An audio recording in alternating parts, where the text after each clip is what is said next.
जी का और नमन करते हुए नमः ओम विष्णुपादाय कृष्णप्रेष्ठाय भूतले श्रीमते भक्ति वेदांत स्वामिनिति नामिने नमस्ते सारस्वती देवे गौरवाणी प्रचारिणे निर्विशेष शून्यवादी पाश्चात्य देशतारिणे जय श्री कृष्ण चैतन्य प्रभु नित्यानंद श्री अद्वैत गदाधर श्रीवासदि गौर भक्तवृंद हरे कृष्ण कृष्ण कृष्ण हरे हरे हरे राम राम राम हरे हरे।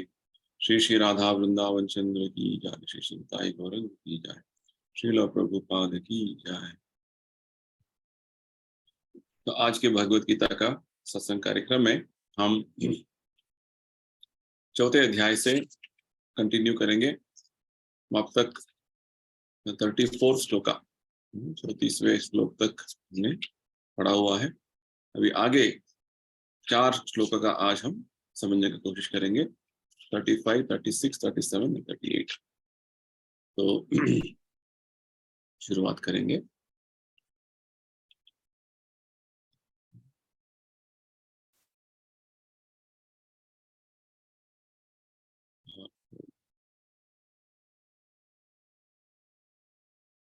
प्रेजेंटेशन बनाया था, नहीं खुल रहा है।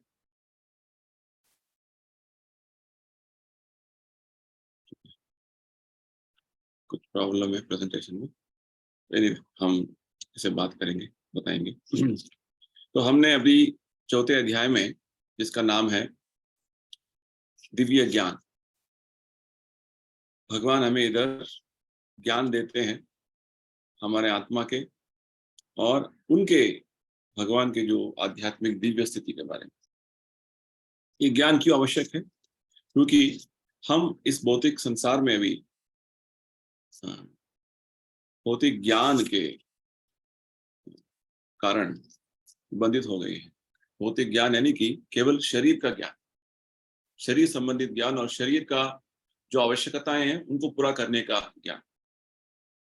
इसी के बारे में भगवान ने पिछले अध्याय में, तीसरे अध्याय में हमें बताया था कि हम केवल हमारे काम वासनाओं को पूरा करने में लगे हुए हैं।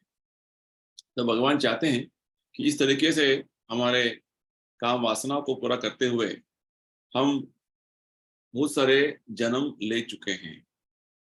मनुष्य जीवन में भी हम पशु के भांति, दूसरे जीवात्मा के भांति हम केवल जीवन की आवश्यकताओं को पूरा करने में लग जाएंगे और हम हमारा आत्म जिज्ञासा के बारे में, ब्रह्म जिज्ञासा के बारे में हम सोचेंगे नहीं और उसके बारे में जो है हम कार्यगत नहीं होंगे, तो हम फिर से बंधन में आ जाएंगे। तो इसलिए भगवान हमें दिव्य ज्ञान देते हैं और विशेषकर भगवान ने अर्जुन को ये ज्ञान देने के लिए चुना, क्योंकि अर्जुन भगवान के प्रिय भक्त थे और सखा थे। और भगवान हमें अपने जो दिव्य स्थिति के बारे में बताते हैं कि वास्तव में भगवान कुछ जन्म नहीं होता है, वो अजन्मा है, फिर भी वो जन्म होने का एक लीला करते हैं। जैसे प्रभुपाद जी में उदाहरण देते हैं, सूरज जब सुबह पूर्व दिशा में उदय होता है, सूर्योदय होता है, तो लगता है कि सूरज का जन्म हो गया, और जब शाम को सूर्यास्तम होता है तो लगता है कि सूरज डूब गया, मर गया। सूरज डूबा नहीं है, सूरज मरा नहीं, सूरज जन्म नहीं लिया। वास्तव में सूरज का जो है एक चक्र होता है, उसका समय पर प्रकाशित होना, यानी कि हमारा आंखों के सामने गोचर होना और फिर से अगोचर होना एक समय के बाद। ठीक उसी प्रकार भगवान का नित्य लीला चल रहा है इस भौतिक संसार में भी। ये भौतिक संसार केवल हमारा पृथ्वी नहीं है, एक ब्रह्मांड नहीं है, अनगिनत ब्रह्मांड है और भगवान हर ब्रह्मांड में लीला करते हैं। जिस प्रकार प्रभुपाद जी उदाहरण देते हैं, सूरज अभी भारत में 8 बज गया, किसी और देश में सुबह 8 बजे हुआ होगा। पृथ्वी पर ही इतना सारा जो है डिफरेंस है, इतना सारा जो है टाइम का डिफरेंस है। तो ये डिफरेंस क्यों है? क्योंकि सूरज एक तरीके से घूम रहा है और पृथ्वी भी घूम रहा है। इसको रोटेशन रेवोल्यूशन बोलते हैं अंग्रेजी में। तो इस तरीके से अलग अलग समय का अनुभव होता है। वही सूरज अभी अभी हमारा अनुभव में वो सूर्यास्त हो गया है, दूसरे जगह पे दूसरे देश में उसका सूर्योदय हो रहा होगा अभी। ठीक उसी प्रकार भगवान अलग अलग ब्रह्मांडों में अलग अलग समय में अपना लीला गोचर करते हैं, व्यक्त करते हैं। तो इसके बारे में भगवान बता रहे थे। और भगवान क्यों अवतरित होते हैं? परित्राणाय साधुना विनाशाय च दुष्कृताम्, धर्म संस्थापना, अपने भक्तों का रक्षा करने के लिए और दानवों का, असुरों का वध करने के लिए, और विशेषकर धर्म स्थापना के लिए करने के लिए भगवान अवतरित। और भगवान बता रहे थे जब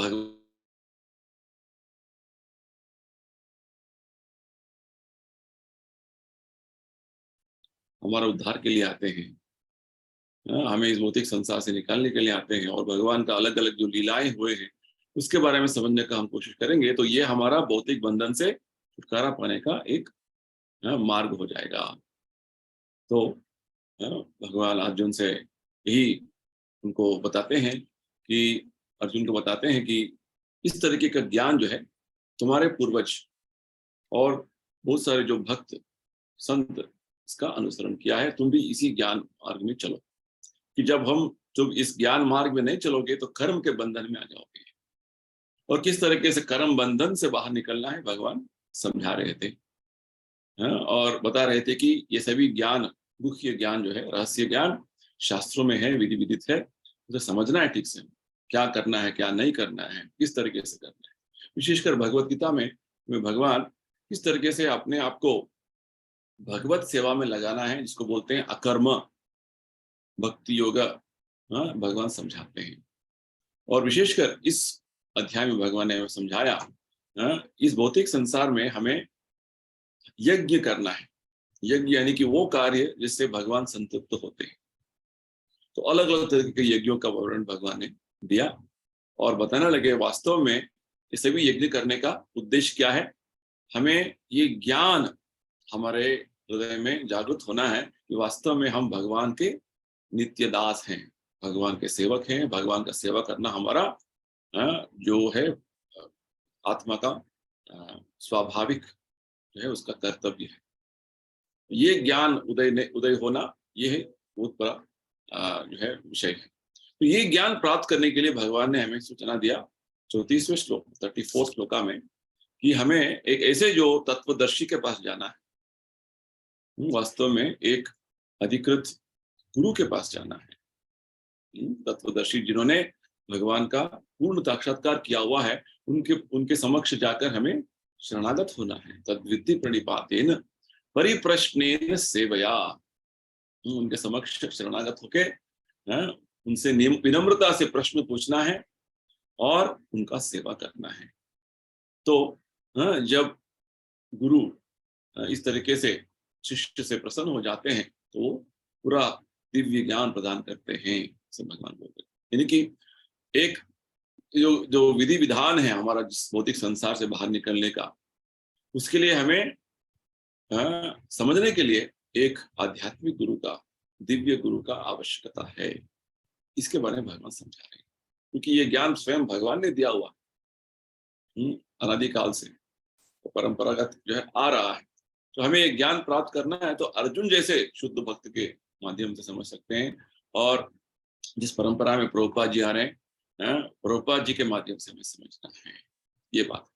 तो जब हम एक योग्य गुरु से आध्यात्मिक ज्ञान प्राप्त करने का ये विधि विधान शुरू कर लेते हैं, हम साधक बन जाते हैं, तो उसका प्रभाव क्या होगा, तो परिणाम क्या होगा, भगवान समझा रहे हैं।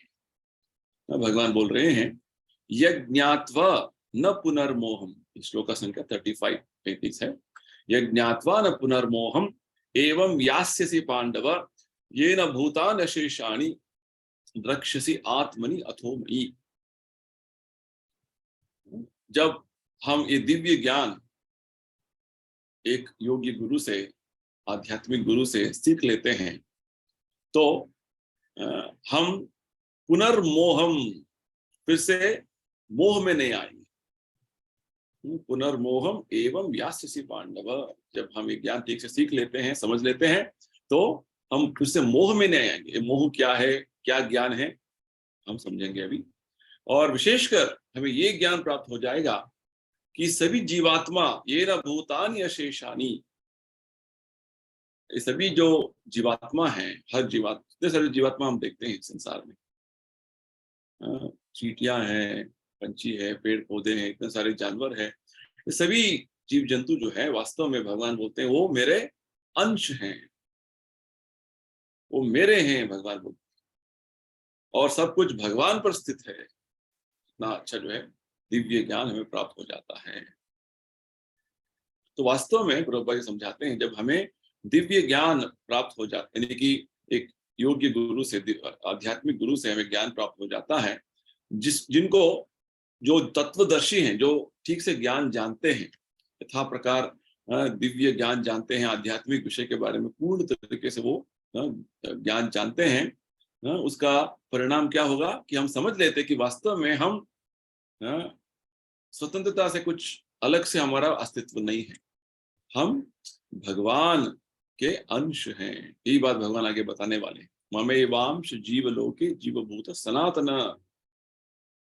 तो अभी हमारा क्या विचार है, हर जीवात्मा का विचार क्या है, विशेषकर मनुष्य जीवन में हम सोच रहे हैं कि हमें भगवान से कुछ लेना देना नहीं, कृष्ण से कुछ लेना देना नहीं। जब ऐसा सोच आ जाता है कि मैं बस स्वतंत्र हूँ, मैं अपना जीवन खुद मुझे चलाना है, मैं अपने आप का जो है पालन पोषण करना है, मुझे अपने आप का रक्षा करना है, ऐसा जो विचार आ जाता है, इसको बोलते हैं माया। माया यानी कि वास्तविक नहीं, यानी कि भ्रम, भ्रम में आना। तो वास्तव में कुछ लोग सोचते हैं कि हमें भगवान कृष्ण से हमारा कोई संबंध नहीं है, और भगवान कृष्ण के बारे में इतिहास बोलता है, वो ऐतिहासिक एक व्यक्तित्व हो सकते हैं, जैसे गीता में बताया गया होगा। और कुछ लोग सोचते हैं कि निराकार ब्रह्मन वो वास्तव में परम सत्य है, ज्योति जो है वो सत्य है। अभी जो हमने एक स्वरूप ले लिया है, जैसे कुछ आध्यात्मिकवादी हैं जो अपने आप को आध्यात्मिकवादी बोलते हैं, उनका नाम है मायावादी, ऐसे बोलते हैं। तो वास्तव में भगवत गीता में हमें समझाया गया है, आगे हम देखेंगे, भगवान बोलते हैं ब्रह्मणो ही प्रतिष्ठा, यानी कि ये निराकार ब्राह्मण जो बोलते हैं, निराकार ब्राह्मण वास्तव में भगवान कृष्ण पर आश्रित है, कि भगवान कृष्ण के शरीर से निकलता हुआ जो तेज है, प्रकाश है, उसको निराकार ब्राह्मण बोलते हैं, ब्रह्म ज्योति बोलते हैं। और विशेषकर ब्रह्मा जी हमें समझाते हैं, ईश्वरः परमः कृष्ण सच्चिदानंद विग्रह अनादिरादिर गोविंदः सर्व कारण कारणम, यानी कि भगवान कृष्ण जो है वास्तव में वो सर्व कारण कारण, सभी चीजों का उद्गम भगवान कृष्ण है, यानी कि बहुत सारे अवतारों का उद्गम भगवान है। और यहाँ तक कि हम जीवात्मा जो है, हम भी भगवान से आए हुए, हम भी भगवान का शक्ति है, इसे भगवान आगे बताने वाले हैं। अपरेयम इतस्त्वन्या विद्धि में प्रकृतिम वराम जीवभूत महाबाहो। तो सभी जो अभिव्यक्ति हम देखते हैं पूरा चारों ओर, सब भगवान के अलग अलग शक्तियां हैं। इन शक्तियों को 3 विभाग में हम समझ सकते हैं, शास्त्रों में बोलते हैं। इस एक को बोलते हैं अंतरंगा शक्ति, जो भगवान का स्वयं शक्ति है, जो आध्यात्मिक लोक में उसका पूरा प्रभाव होता है। और दूसरा है हम जीवात्मा, जिनको बोलते हैं तटस्था शक्ति, क्योंकि हम हमारा इच्छा के अनुसार हम आध्यात्मिक लोक में भी रह सकते हैं, भौतिक संसार में भी रह सकते हैं, इसलिए हम तटस्था बोलते हैं, तटस्था शक्ति। अंग्रेजी में इसको मार्जिनल एनर्जी बोलते हैं। और तीसरा जो है उसको बोलते हैं बहिरंगा शक्ति, जो भौतिक शक्ति जो है, माया शक्ति, उसको बहिरंगा शक्ति बोलते हैं। तो वास्तव में भगवान के ये सभी शक्तियां ही है, शक्तियां। तो हमें ऐसा नहीं समझना कि ये संसार अलग है, भगवान कुछ अलग है, ये ठीक ज्ञान नहीं है।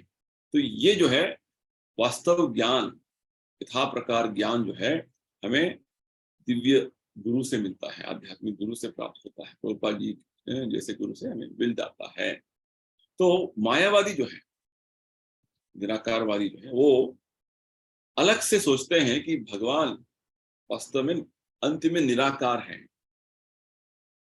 और जो कुछ इधर आकार देखते हैं सब कुछ अभी के लिए इसका कुछ उपयोग है, बाद में अंत में हम सब कुछ निराकार है, हम सब कुछ ब्रह्मन है, ऐसे बोलते हम ब्रह्मन है, आध्यात्म है, परंतु हमारा स्वरूप है, ऐसे भगवान ने शुरुआत से हमें बताया है। अर्जुन को दूसरे अध्याय में भगवान बोलते हैं, न त्वेवाहं जातु नाशम न त्वं नेमे जनाधिपा। अर्जुन, तुम, मैं और सभी उपस्थित जनाधिपा, इनकी इतने सारे जो राजा महाराजा और सभी सैनिक जो है, हम पूर्व काल में भी हम व्यक्ति थे, अभी वर्तमान में व्यक्ति हैं, और भविष्य में व्यक्ति बने रहेंगे। यानी कि आत्मा सनातन, निरंतर, शाश्वत तरीके से एक व्यक्ति है, कभी भी वो निराकार नहीं है, ये बात। तो ये जो मायावादी का बारे में प्रभुपाद जी बहुत सारा जो है उसका प्रस्ताव करते हैं पूरा अपने शिक्षा में, और बताते हैं कि वास्तव में ऐसा जो विचार है कि परम सत्य भगवान वो सब कुछ अंत में निराकार है, ये सब भौतिक विचार है। हमारे विचार में भगवान का आध्यात्मिक दिव्य स्वरूप के बारे में कुछ हमारा परिचय नहीं है, हमारा ज्ञान नहीं, तो इस तरीके से हम सोचते हैं। हम इस भौतिक संसार में बहुत सारा जो दुखों का अनुभव कर रहे हैं, बहुत सारे जो ऐसे जो अशाश्वत जीवन का अनुभव कर रहे हैं, हम उसी जो विचार को आध्यात्मिक स्तर पर लेके चले जाते हैं, वो गलत है। ये बात प्रभुपाद जी में समझा रहे हैं। तो वास्तव में जैसे हमारा अनुभव में प्रभुपाद जी उदाहरण देते हैं, हमारे जो है जेब में एक एक एक चिट्ठी है, एक पेपर है, उसको हम टुकड़े टुकड़े करेंगे, पीस पीस करेंगे, तो क्या हो गया, वो पेपर जो बड़ा पेपर था वो पूरा उसका स्वरूप निकल गया, और अभी टुकड़े में वो उपस्थित है। तो मायावादी और जो भौतिकवादियों का क्या विचार है, जब भगवान अपने आप को इस तरीके से विस्तार कर लेते हैं अवतारों में और हमारे जीवात्मा के रूप में, तो अपना स्वरूप खो बैठते हैं, ये गलत है। क्योंकि हमें उपनिषदों में, विशेषकर ईशोपनिषद में बताते हैं, भगवान पूर्ण है। ओम पूर्णमद पूर्णमिदं पूर्णात् पूर्णमुदच्यते पूर्णस्य पूर्णमादाय पूर्णमेवावशिष्यते। यानी कि भगवान ऐसे पूर्ण और व्यक्ति हैं, सब परिपूर्ण व्यक्ति हैं, कि जितने सारे परिपूर्ण चीजें उनसे निकलेंगे फिर भी वो परिपूर्ण रहेंगे। प्रभुपाद उदाहरण देते हैं हमें, परिपूर्णता का एक उदाहरण ये है कि एक को एक से जोड़ेंगे फिर भी वो एक है, और एक को एक से निकालेंगे फिर भी वो एक है। 1 + 1 = 1, 1 - 1 = 1। इसको बोलते हैं परिपूर्णता का एक उदाहरण। भगवान इस तरीके से परिपूर्ण, यानी कि भगवान से कितने सारे चीजें, उनके अवतार निकलते हैं, हम सब जीवात्मा, हम ही भगवान का अंश है, इतने निकलते हैं फिर भी भगवान का जो अस्तित्व भगवान ही बना रहेगा। उनका जो शक्ति जो है अपरिमित है, अगर अनगिनत है,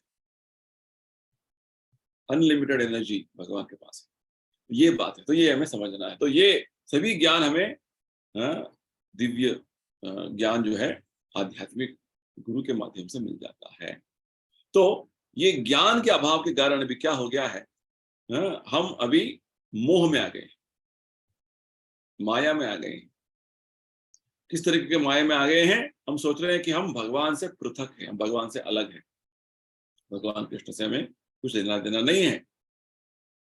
वास्तव में हम अलग अपने आप सोच रहे हैं, फिर भी हम कभी भी भगवान के साथ अलग नहीं हो सकते। क्योंकि हम सोच रहे हैं हम अलग है, हमारा भगवान से कुछ संबंध नहीं है, ऐसे सोच रहे हैं, परंतु भगवान आगे हमें समझाएंगे। इस श्लोक में भी भगवान ने थोड़ा सूचना दिया हुआ है कि भगवान हमारे भीतर में है परमात्मा के रूप में, और एक पूरा सृष्टि भगवान ने बनाया है, और किस लिए बनाया है, उद्देश्य क्या है, ताकि हम फिर से समझे इस भौतिक संसार में हम भगवान को भूल के आ गए हैं। कृष्णा भूलिया जीव भोग वांछ करे। जब भगवान को भूलकर हम इस भौतिक संसार में भोग करने के लिए आए, तो भगवान हमें एक मौका दिया हुआ है इधर, फिर से हमें अपने आप को सुधारने के लिए, अपना जो दिमाग ठीक करने के लिए और समझने के लिए कि वास्तव में हम भगवान के अंश है, भगवान भगवत धाम वापस लौटना है। कृष्णा भूलिया जीव भोग वांछ करे, निकटस्थ माया तारे जपटिया। जब हम भूल जाते हैं कि हम भगवान के अंश हैं, माया शक्ति जो है तुरंत हमें पकड़ लेती है और पकड़ में लेकर हमें अलग अलग शरीर देने लगती है, ऐसे सोचकर कि हम भगवान से स्वतंत्र हैं, भगवान से पृथक हैं। जैसे हम इतने सारे जो है जीवात्मा देखते हैं अलग अलग शरीरों में। कुछ जीवात्मा पशु के जो शरीर उनका पास है, कुछ जीवात्मा पेड़ पौधों के जो है शरीर में है, कुछ जीवात्मा पंछियों के शरीर में है। 84 लाख तरीके के जो है शरीर है। तो अलग अलग शरीर वास्तव में क्या है, ये अलग अलग शरीर प्रभुपाद जी बताते हैं ये वास्तव में हमने जब भगवान को भूलकर इस माया जगत में आ गए, भौतिक जगत में आ गए, जिसको भौतिक संसार बोलते हैं, तो यहाँ पे बंधित हो गए हैं, अलग अलग शरीरों में बंधन हो गया। तो हर जीवात्मा अलग अलग शरीर में अपना भौतिक बंधन का जो समय है उसे जो है वो गुजर रहा है। जैसे कोई व्यक्ति सरकार के कानून का उल्लंघन करता है तो क्या होता है, उसको बंदी बना दिया जाता है, उसमें जेल में डाला होता है। उसके जो कानून के उल्लंघन का जितना जो डिग्री है, उसका जो जितना लेवल में उसने कानून को तोड़ा हुआ है, उस लेवल पर उसको सजा मिलने वाला है। बहुत ज्यादा उसने उल्लंघन किया है तो ज्यादा सजा मिलने वाला है, यानी कि उसका जो जेल में रहने का समय ज्यादा होगा। ठीक उसी प्रकार जब हम जीवात्माओं को देखते हैं अलग अलग शरीरों में, वास्तव में हमें समझना है वो अंदर में जो है चींटी का शरीर में भी अंदर में आत्मा वही आत्मा जो हमारा शरीर में आत्मा है, परंतु उसका जो सजा जो मिल रहा है, उसको ऐसा सजा मिला है कि वो बहुत निम्न वर्ग में उसको जन्म लेना पड़ा। जब जानवर का शरीर मिल जाता है तो हमें वास्तव में बहुत बड़ा सजा हमें मिला हुआ है, ऐसे समझना है। ये शास्त्रों में ऐसे हमें ज्ञान देते हैं। तो वास्तव में हमारा स्थिति क्या है, भगवान का नित्य सेवक बने रहना। चैतन्य महाप्रभु यही बोलते हैं, जीवेरा स्वरूप नित्य कृष्णदास। भगवत सेवा करते रहना हमारा वास्तविक स्वरूप है। वो ज्ञान हम भूल गए हैं और माया के प्रभाव में आकर हम सोच रहे हैं कि ये मेरा शरीर है और मेरा शरीर के संबंध में बहुत सारे जो दूसरे जो अन्य जीवात्मा हैं वो सब मेरे हैं। हम अहम और मम इस माया के चक्कर में आ जाते हैं। अहम यानी कि मैं शरीर हूं और दूसरे जीवात्मा वो भी शरीर है और मेरा इस शरीर में इस शरीर के साथ संबंध है, ये मेरे पत्नी है, ये मेरे पति है, ये मेरे बच्चे हैं, ये मेरे रिश्तेदार हैं। इस तरीके के जो मोह में आ जाते हैं, अहम ममेति भागवत में बोलते हैं। तो वास्तव में अर्जुन का उदाहरण देंगे तो अर्जुन इस तरीके के मोह में आ गया था, मोह माया में आ गया था। क्योंकि जैसे हमने पहले अध्याय में समझा हुआ है, जब अर्जुन को युद्ध करने का जब समय आया और जब वो भगवान अर्जुन का रथ को दोनों सेनाओं के बीच में खड़े कर दिया, तो अर्जुन दोनों सेनाओं में देख रहा है कि वो मेरे बहुत सारे स्वजन हैं, मेरे बहुत सारे रिश्तेदार इधर खड़े हुए हैं, मेरे पितामह हैं, मेरे आचार्य हैं, पुत्र के समान बहुत सारे जो व्यक्ति हैं, पौत्र के समान बहुत सारे व्यक्ति हैं, मेरे भाई हैं। इस तरीके से वो सोचने लगा और उसको लगा ये सब मेरे लोग हैं। तो वो समझ नहीं पाया वास्तव में सभी आत्माएं अंदर में हैं उन्होंने अलग अलग एक शरीर धारण किया हुआ है, हर आत्मा वास्तव में भगवान से संबंधित है, ये ज्ञान उसका नहीं था। इसलिए वो भौतिक तरीके से बहुत जो है करुणा का प्रभाव में आ गया और एक मोह माया में इस तरीके से वो डूब गया कि जो युद्ध करने के लिए तैयार था वो योद्धा युद्ध नहीं करूंगा बोलकर जो है रथ पर बैठ गया। तो पूरा गीता का जो उपदेश है इसी विषय को हमें समझाने वाला है, भगवान समझाने वाले हैं कि हमें इस मोह माया से बाहर निकलना है। पूरा गीता का जो वाणी सुनकर अर्जुन ने क्या बोला भगवान को, नष्ट मोह स्मृतिर्लब्ध्वा, भगवान मेरा मोह नष्ट हो गया। कौन सा मोह? ये शारीरिक मोह, अहम ममेति, अहम ममेति, ये मोह, मैं शरीर हूं, सभी जीव जंतु शरीर हैं और मेरा संबंध इस तरीके से है, यही सब कुछ है, ये मोह से हम मुक्त हो गए। नष्ट मोह, जैसे भगवान बोल रहे हैं, ये ज्ञात्वा न पुनर्मोहम, इस श्लोक में बोल रहे हैं। तो इसी मोह से बाहर निकलने के लिए भगवान ने पूरा भगवत गीता का ज्ञान हमें प्रदान किया हुआ है कि वास्तव में हम भगवान के नित्य सेवक हैं। हम भगवान से कभी भी पृथक नहीं हो सकते हैं, स्वतंत्र नहीं हो सकते हैं। हमेशा भगवान का साथ हमारा घनिष्ठ संबंध है। और जैसे हम सोचते हैं कि हम अलग है, इसको बोलते हैं माया। केवल हमारा सोच है।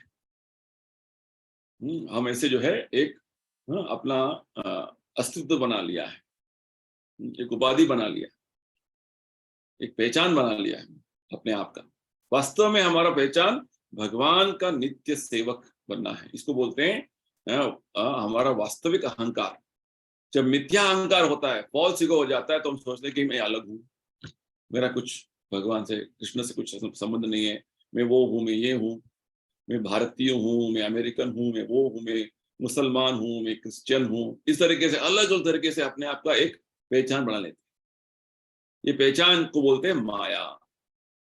तो वास्तव में भगवान इस भौतिक संसार को एक उद्देश्य से बनाया है और इस भौतिक संसार में जब आए हुए हैं तो उस उद्देश्य को पूरा करना है। वो उद्देश्य क्या है, वो प्लान क्या है, भगवान आगे बताने वाले। हम इस शरीर, किसी भी शरीर में रहेंगे, किसी भी पहचान हमने अपने आप को बना लिया है, उस पहचान को समझना है कि वो केवल तात्कालिक है।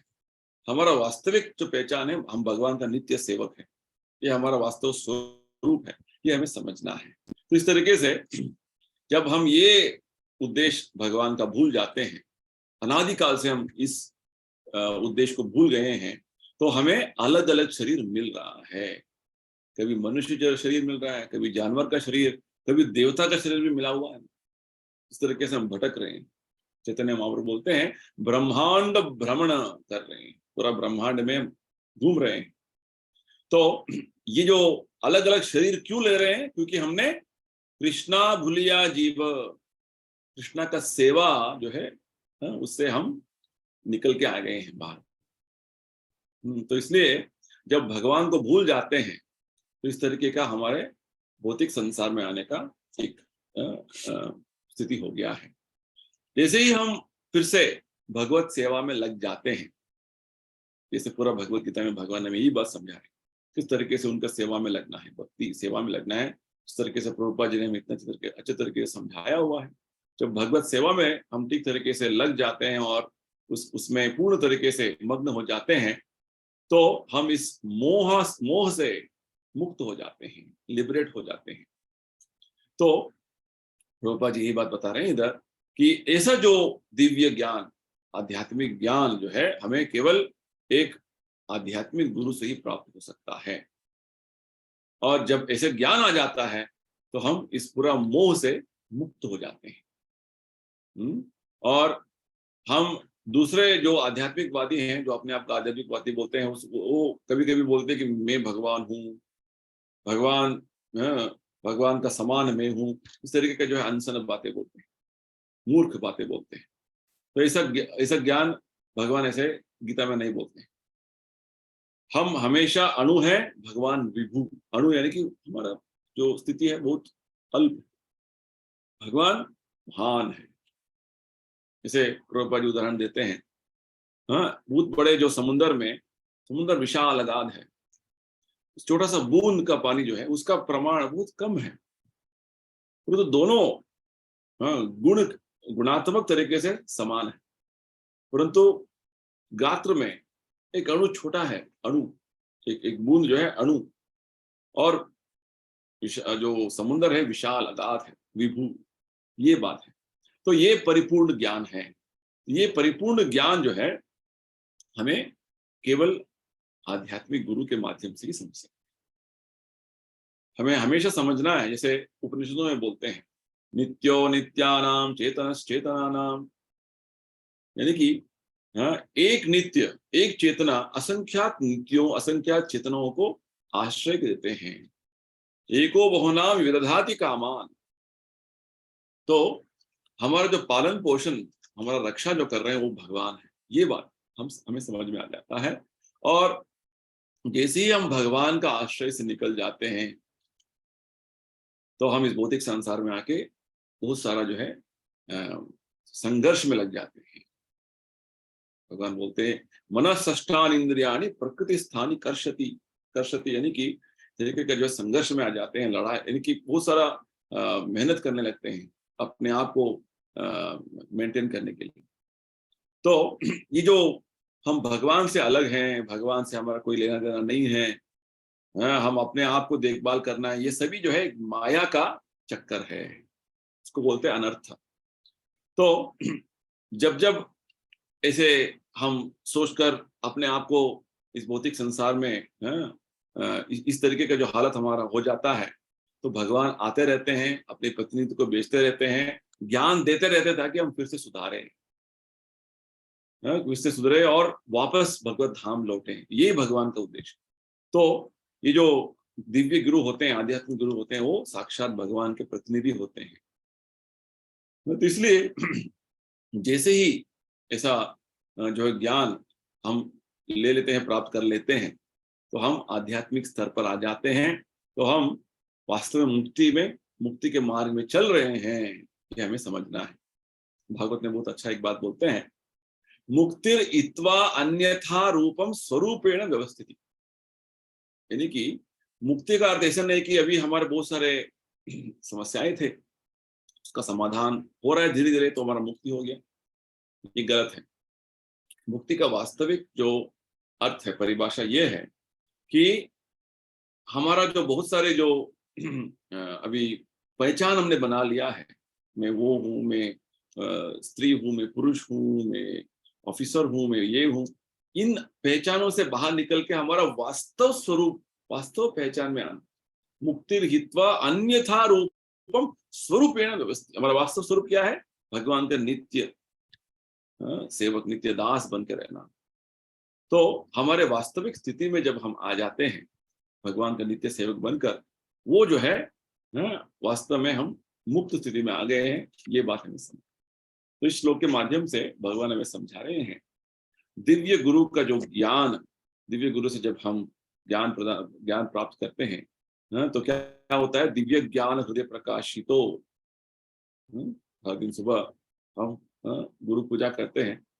गुरु पूजा में एक अच्छा जो कीर्तन करते हैं, उसमें बताते हैं कि गुरु हमारे चक्षु, यानी कि हमारी आंखों को, अज्ञान से भरा हुआ आंखों को खोलते हैं, हमें ज्ञान देते हैं। चक्षुदान दिले जय जन्मे जन्मे प्रभु से। ऐसा जो दिव्य गुरु जो है हमारे जन्म जन्म में हमारे वो स्वामी है, हमारा प्रभु है।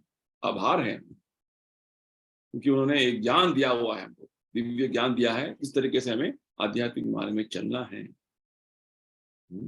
तो इस तरीके से ये ज्ञान हमारे हृदय में दिव्य गुरु तभी प्रकाशित करते हैं जब हमारा सेवा भाव होगा, विनम्रता से उनका है हम उनका शरणागत लेंगे, और हम परिप्रश्न, यानी कि समझने का हमारा पूरा जिज्ञासा है, ये बात है। इससे क्या होगा? हमारा मोह नष्ट हो जाएगा, हम स्पष्टता से सब कुछ देख सकते हैं, हम कौन है भौतिक संसार में, सभी जीवात्मा वास्तव में कौन है, इस भौतिक संसार का उद्देश्य क्या है ना, हमारा जीवन में हमें क्या करना है, सब कुछ स्पष्ट हो जाता है। और भगवान उसका स्थिति क्या है, हाँ, भगवान क्यों अवतरित होते हैं, सब कुछ क्लियर हो जाता है। तो आगे नेक्स्ट श्लोका में प्रभुपाद जी भगवान बताते हैं, बहुत अच्छा बात बताते हैं, ऐसा ज्ञान हमें प्राप्त हो गया तो उसका परिणाम क्या होगा, रिजल्ट क्या होगा। श्लोका 36 में बताते हैं, अपि चेद असि पापेभ्यः सर्वेभ्यः पापकृत्तमः सर्वं ज्ञान प्लवेनैव व्रजिनम संतरिष्यसि। हम बड़े से बड़े जो है पापी भी हो सकते हैं, हाँ, पापकृत्तम यानी कि सबसे बड़ा पापी भी हम हो सकते हैं। भौतिक संसार में सभी पाप कर्मों को 4 तरीके से हम समझ सकते हैं। जो कोई मांस खाता है, जुआ खेलता है, नशा करता है और अवैध स्त्री संग करता है, इसको बोलते हैं पाप के 4 खंबे। स्त्रिय शून द्यूतपान, भागवत में बताते हैं। तो ये 4 पाप कार्य जो हैं वास्तव में पूरा भौतिक संसार में भी हर जगह पे हो रहा है। सब लोग नशा कर रहे हैं, सब लोग जो है अपने आप को सोचते हैं कि हम मांस खाना है, नॉन वेजिटेरियन खाना जो है खाना है। सब लोग सोचते हैं उस नहीं खाने से हमें विटामिन नहीं मिलेगा, प्रोटीन नहीं मिलेगा, ऐसे ऐसे इस तरीके का जो है विचार आ गया अभी आजकल। और जुआ खेलना, अभी तो सबके हाथ में मोबाइल है, इतना सारा एडवर्टाइजमेंट आता रहता है, इसमें आप वो करो, पैसा जीतो, वो करो, ये करो, सब लोग लगे हुए हैं ये जुआ खेलने में, गैम्बलिंग।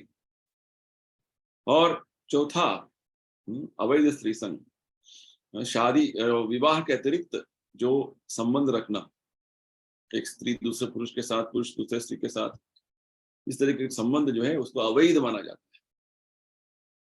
तो ये सभी वास्तव में पाप कार्य हैं। अभी पूरा संसार में हम देख रहे हैं कि यही सब कुछ चल रहा है, सभी बड़े बड़े पापी हैं वास्तव में। तो भगवान बोल रहे हैं आप सबसे बड़े पापी भी हो सकते हैं, अपि चेदसि पापेभ्यः सर्वेभ्यः पापकृत्तमः, सबसे बड़े पापियों में पापी भी हो सकते हैं, परंतु जब आप सर्वम ज्ञान प्लवेनैव, जब आप एक ज्ञान के इस शिप में बैठ जाएंगे,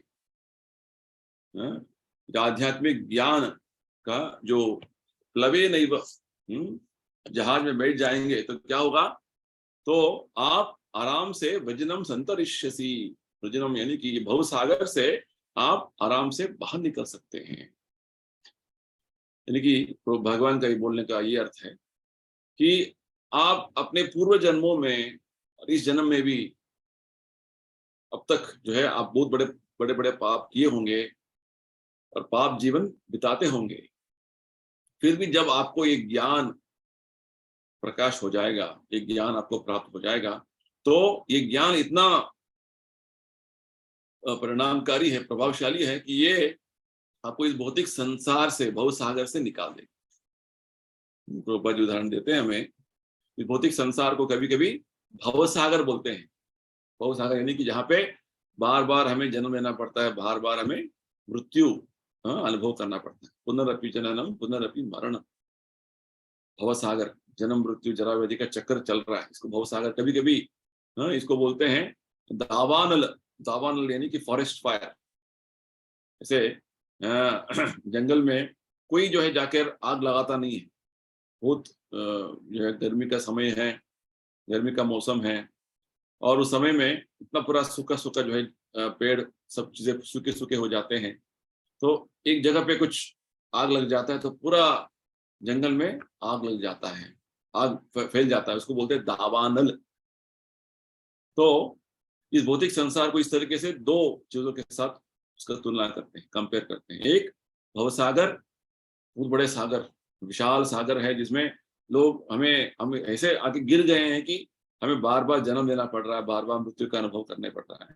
प्रभुपाद जी बोलते हैं इतना बड़ा भवसागर में और इतना बड़ा जो, अभी आप कोई जंगल में जहाँ पे दावाग्नि हो रहा है, दावानल हो रहा है, अब फंस गए तो अब बाहर कैसे निकलेंगे, फंस जाएंगे ना। तो आप कितने बड़े जो एक्सपर्ट होंगे, हाँ, फिर भी इस भौतिक संसार में हम संघर्ष करते रहेंगे, ये बात है।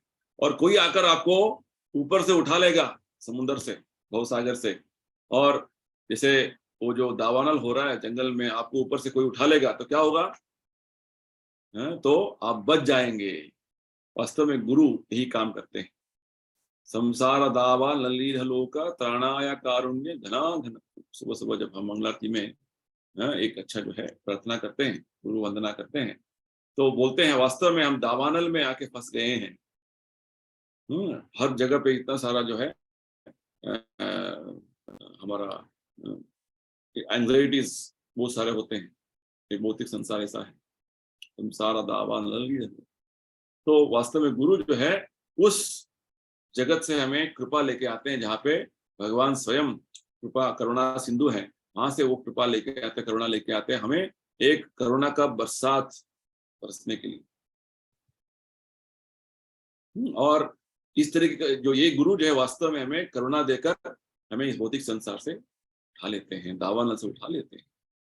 यानी कि वास्तव में वो कृपा क्या देते हैं गुरु, हमें दिव्य ज्ञान हृदय प्रकाशित, तो दिव्य ज्ञान को मन में हृदय में प्रकाश कर देते हैं।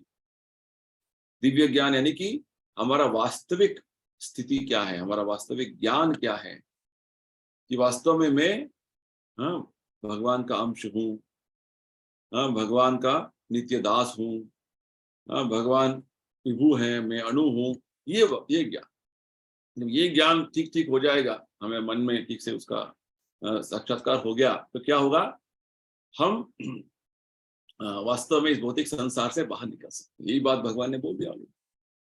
जब हम समझ लेते हैं तत्वतः, तो त्यक्त्वा देहम पुनर्जन्म नहीं थी, फिर से हमें इस भौतिक संसार में आने की कोई आवश्यकता नहीं है। तो वास्तव में भगवान और भगवान के प्रतिनिधि जो होते हैं, शुद्ध भक्ति जो होते हैं, उनसे हमें मुक्ति का मार्ग हमें समझना है, सीखना है। तो ये जो कृष्ण भावनामृत का ये जो नाव है, ये आध्यात्मिक है, दिव्य है। जब हम केवल इस नाव को पकड़ लेते हैं, इस नाव में आ जाते हैं। बहुत अच्छा एक उदाहरण देते हैं भागवत में। कृष्ण भावनामृत एक ऐसा नाव है जो भवसागर से आपको बाहर निकालने का, पार कराने का एक नाव है। उस नाव का जो कैप्टन है वो दिव्य गुरु है, आध्यात्मिक गुरु। ठीक है, तो उनका जो आश्रय में हम नाव में बैठकर जो है अपना भक्ति करते हैं, तो हम इस भौतिक भवसागर से बाहर निकल जाते हैं। ये बात है। तो भगवान यहाँ बता रहे हैं, आपका जितना भी पाप कर्म होंगे वो अलग बात है, जब हम भगवान का आश्रय ले लेते हैं तो भगवान हमारा पूरा जो है इस भौतिक संसार से हमारा उद्धार करते हैं। इतना अच्छी बात है। प्रभुपाद जी ने ही किया। पाश्चात्य राष्ट्रों में देकर जाकर वहां पे जो लोग इतने पाप कार्य में लगे हुए थे, उनका उद्धार किया प्रभुपाद जी ने। अमेरिका जब गए 1965 में, उस जगह पे गए जहाँ पे ये सभी पाप कर्म इतने जबरदस्त हो रहे थे, और प्रभुपाद जी अपने कृपा से उनका उद्धार किया, उनको भक्त बनाया, और उनका जीवन जो है परिवर्तन कर दिया। ये बात, तो ये सब कुछ कैसे संभव है, आगे भगवान बताएंगे 37 श्लोका में। यथै धामसी समित दोग्निर भस्मसात् कुरुते अर्जुना, ज्ञानाग्नि सर्वकर्माणि भस्मसात् कुरुते तथा। तो भगवान बोलते हैं, एक उदाहरण देते हैं भगवान इधर। जैसे एक प्रज्वलित अग्नि जो है, वो कुछ भी चीज उसमें डालेंगे, बहुत सारे जो लकड़ी डालते रहेंगे तो क्या होगा, वो भस्म होता जाएगा। यथाई धामसी, यथामसी यानी कि बहुत सारे जो लकड़ी जो जल सकता है। समिद्धा, समिद्ध यानी कि प्रज्वलित अग्नि, प्रज्वलित अग्नि, समिद्धोग्नि, समिद्धाग्नि। जो प्रज्वलित अग्नि में कितने सारे आप लकड़ी डालते जाएंगे तो वो भस्मसात कुरुते अर्जुन, भस्म हो जाता है। ठीक उसी प्रकार ये जो दिव्य ज्ञान का अग्नि ऐसा है कि हमारा सभी कर्म सर्व कर्माणि भस्मसात, इतना अच्छा उदाहरण देते हैं भगवान। जब हमारा हृदय में हमेशा ये दिव्य ज्ञान प्रज्वलित रहेगा तो क्या होगा, तो क्या होगा, भगवान बोलते हैं कि सर्व कर्माणि भस्मसात।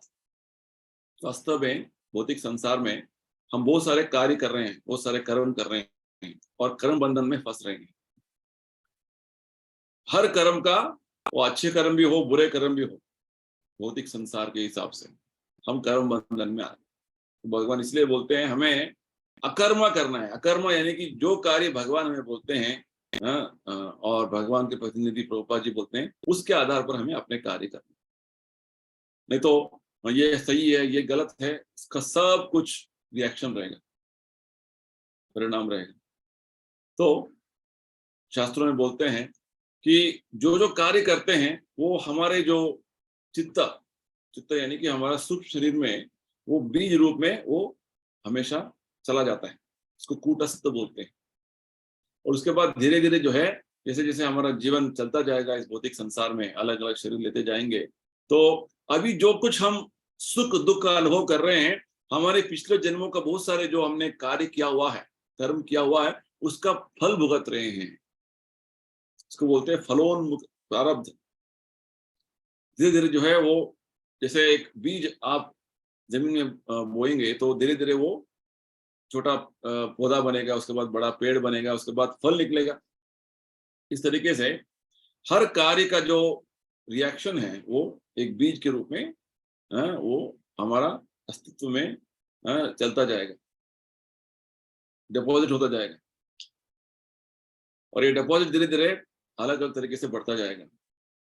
और अभी जो कुछ हम एक्सपीरियंस कर रहे हैं, अनुभव कर रहे हैं, उसको प्रारब्ध कर्म बोलते हैं, जो सुख दुख का अनुभव कर रहे हैं। तो भगवान इधर क्या बोल रहे हैं, जब हमारा हृदय में दिव्य ज्ञान प्रकाश हो गया है, एक साक्षात गुरु के कृपा से, तो क्या होगा, तो वो सभी तरह के सब कर्म हैं वो सब कुछ नष्ट हो जाएगा। सर्व कर्माणि भस्मसात, यही बात भगवान आगे बताने वाले हैं अंतिम अध्याय में। जब भगवान के शरण में आ जाते हैं तो क्या होगा, सर्व पापेभ्य मोक्षयिष्यामि। भगवान के शरण में आने के लिए कौन बोलता है हमें, दिव्य गुरु बोलते हैं। दिव्य गुरु की कृपा से हम भगवान की शरण में आ जाते हैं। और भगवान के शरण में आने का अर्थ यही है कि हमारा सभी कर्म नष्ट हो गया, ये बात है। तो ये जो परिपूर्ण ज्ञान का जब बात आता है कि मैं वास्तव में आत्मा हूँ, भगवान का अस्तित्व जो है वो सेव्य है, मैं सेवक हूँ और मुझे सेवा करना है।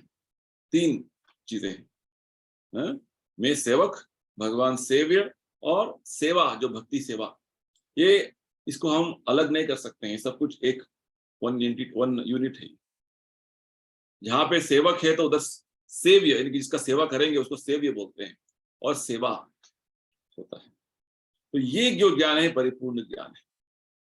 जैसे हम भक्ति कार्य करते हैं, हमारे सभी तरीके के पाप पुण्य कर्मों का जो परिणाम है सब कुछ भस्म हो जाता है।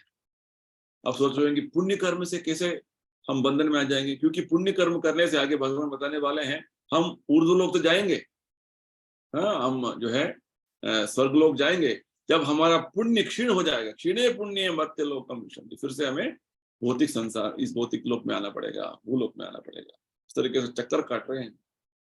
तो पाप पुण्य का दोनों जो विषय है वास्तव में वो बंधन में हमें लेके आएगा। इसलिए हमें केवल भक्ति कार्य करना है, ये बात प्रभुपाद जी हमें समझा रहे हैं। तो ये ज्ञान का जो प्रभाव क्या है, ये वास्तव में हमारे सभी कर्म को, सर्व कर्माणि भस्मसात ज्ञानाग्नि, ज्ञान का जो अग्नि हमेशा हमारा मन में प्रज्वलित रहना है। यानी कि हमेशा भगवान का जो उपदेश है हमारा मन में हमें रखना है, हमें उसका स्मरण करना है और उस तरीके से हमारा जीवन चलाना है। यानी कि हमें भगवत गीता का अध्ययन करना है, तभी हमें मन में रख सकते हैं। कभी कभी कर लिया, कभी कभी याद नहीं है, ठीक है, करते रहिए। इसलिए भगवान बोलते हैं सततम कीर्तयन्तो माम, हमेशा सदा काल हम भगवान का स्मरण करते रहना है, भगवान का नाम लेना है और भगवत गीता में भगवान ने क्या बोला है उसे समझना है और जीवन में उसको उतारना है, ये बात।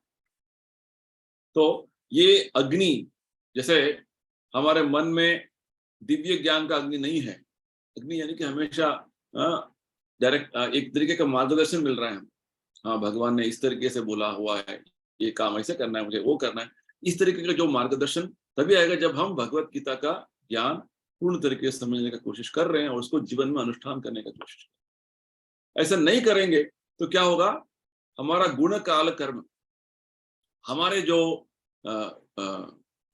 पूर्व कर्मों के आधार पर जो कुछ हमारा स्वभाव बन जाता है, गुण बन जाता है, काल उसके प्रभाव उस तरीके से हमें इस तरीके का कार्य करने के लिए प्रोत्साहित करता रहेगा। वो करो, ये करो, जैसे लोग भागते रहते हैं, मुझे वो खाना है, मुझे वो अनुभव करना है, मुझे वो आनंद लेना है, लोग भाग रहे हैं हर जगह पे।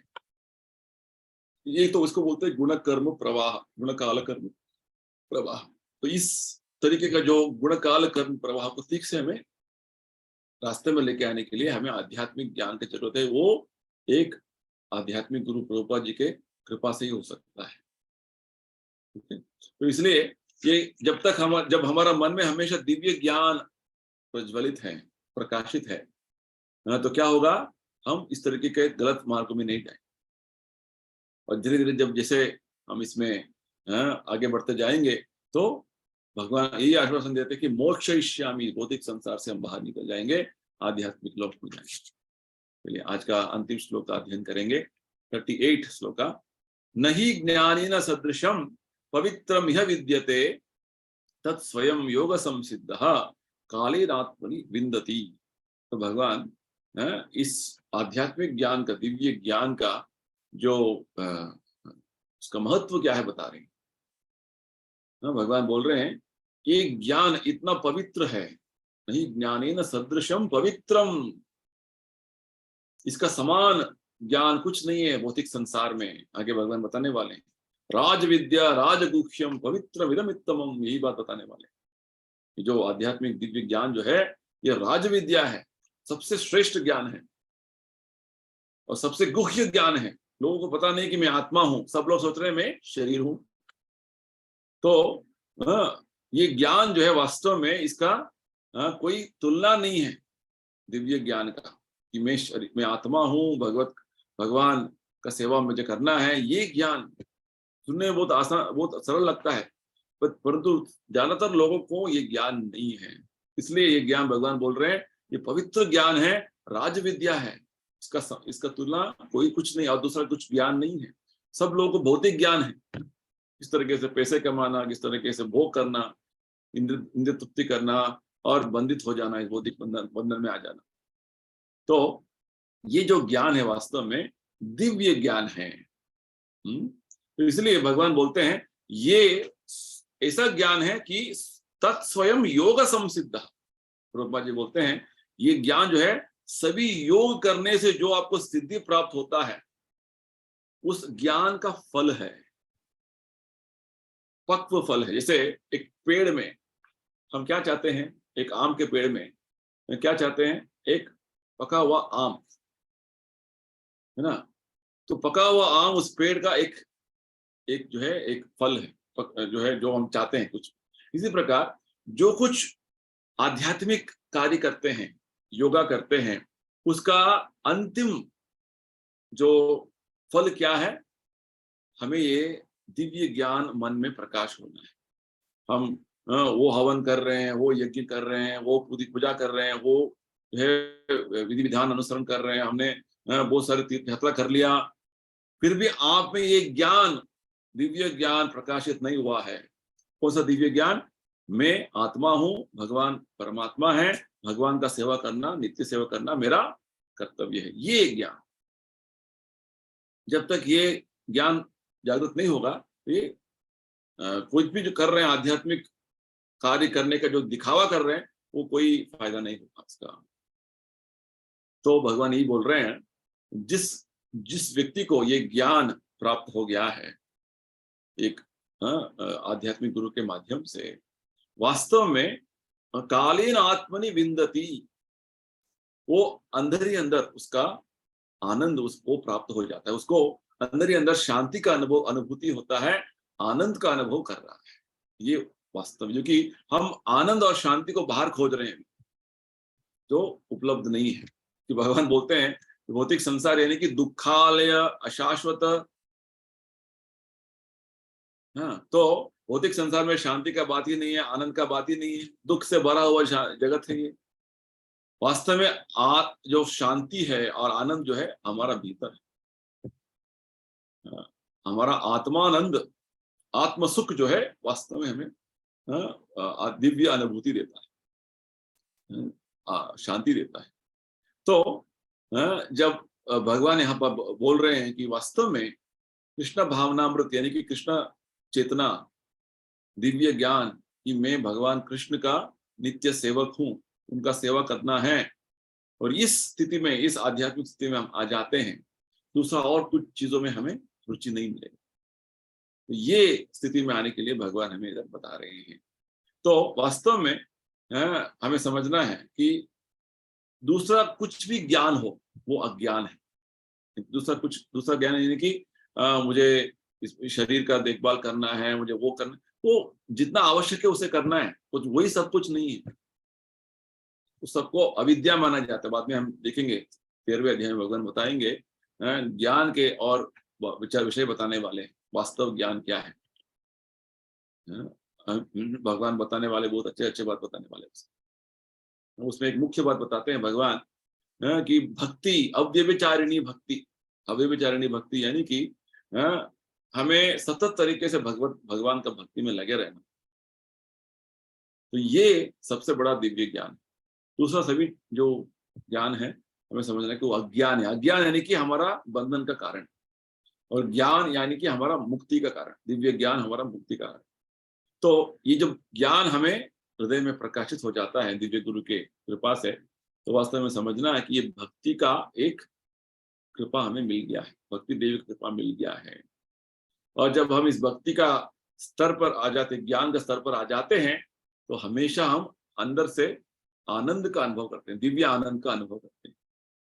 बाकी सब चीजों के प्रति जो लोग पीछे पीछे भाग रहे हैं, उनका मन में शांति नहीं है और आनंद खोज रहे हैं, वो भक्त नहीं करते हैं, साधक नहीं करते हैं। ये बात इतना अच्छा बात भगवान बता रहे हैं। तो आगे भगवान इस अध्याय में और 4 श्लोका हैं, इसको हम अगले सेशन में इसको समझने की कोशिश करेंगे। आज यही समाप्त करेंगे। किसी को कुछ प्रश्न है, कुछ कमेंट्स है तो पूछ सकते हैं। हरे कृष्णा। तो आपसे निवेदन है कि आप भगवत गीता का हर दिन अध्ययन करें, कम से कम 15-20 मिनट एवरीडे, क्योंकि इतना सारा ज्ञान भगवान बता रहे हैं गीता में। हमने 4 श्लोकों को अभी 1 घंटे लगातार अभी इसके बारे में हमने इसके बारे में समझा अभी। तो कितने सारे ज्ञान के विषय है। हमारा समय कितना है पता नहीं हमारे जीवन में, है ना। हमें ऐसे नहीं सोचना कि जब हमारा टाइम आएगा, जब हम थोड़ा और एज हो जाएंगे, बूढ़े हो जाएंगे, बुढ़ापा आएगा तब करेंगे। बुढ़ापा आ रहा है हर दिन। जैसे भागवत में बोलते हैं, आयुर्हरति वै पुंसाम उद्यन अस्तौ च यन्नसो। जैसे जैसे हर दिन सूर्योदय होता है, सूर्यास्त हो जाता है, एक दिन हमारा आयु से घट गया। आयुर्हरति, ठीक है, हमारा आयु हरण हो गया एक दिन का। तो हमारा बुढ़ापा का जो समय आगे आगे चल रहा है, बुढ़ापे के नजदीक हम आ रहे हैं हर दिन। ऐसा नहीं बुढ़ापा आएगा, कब आएगा पता नहीं, ऐसे नहीं सोचना। हर दिन हम बुढ़ापे के नजदीक चल रहे हैं, आ रहे हैं। तो हमें हर दिन भगवत गीता का अध्ययन करना है। तो इसलिए भगवत गीता का ज्ञान इतना महत्वपूर्ण है। हमने यही बात आज समझा है, और हम इसको हर दिन अध्ययन करने का कोशिश करें, और भगवान का पुण्य नाम जप करने का भी हमारा तरफ से अभ्यास करना। तो हम ये समाप्त करते हैं। सबको धन्यवाद। जय श्री प्रभुपाद। हरे कृष्णा। हरे कृष्णा प्रभु जी। हरे कृष्णा प्रभु जी। हरे कृष्णा प्रभु जी। हरे कृष्णा।